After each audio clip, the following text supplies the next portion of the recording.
Hi guys! Welcome sa aking vlog. Pakiclick naman ang button dyan at pakipollow and like and share na rin po.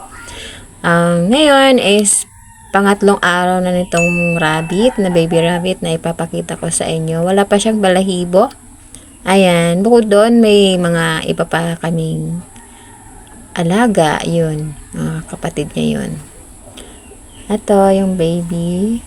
Paano mo malalaman na gutom na yung rabbit? Siyempre, una, yung tiyan niya is hindi busog, hindi mataba. Ayan yung mami niya. Ang pagpapadede namin yan ang umaga at saka hapon lang. Kasi yung stomach ng baby rabbit is maliit lang. Ayan. 'Di ba? Kita nyo? Ayan, maliit lang yan. Matagal silang magutom.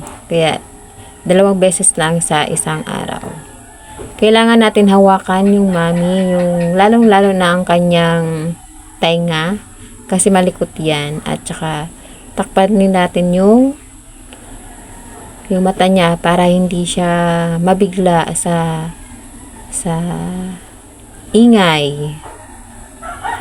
Ayan, malilikot na yung baby rabbit. Ayan, malulusog sila, di ba? Kita nyo, lumalaki na yung rabbit. Ayan. Yung tummy niya, 'di ba? Ang liit lang ng dede ng rabbit. 8 yan. 4 sa taas, then sa kabila 4 din. Ayan, 'di ba? Cute.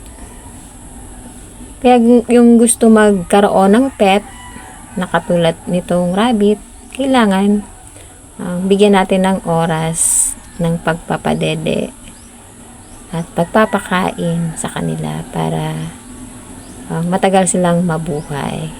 'Di ba? Ayan.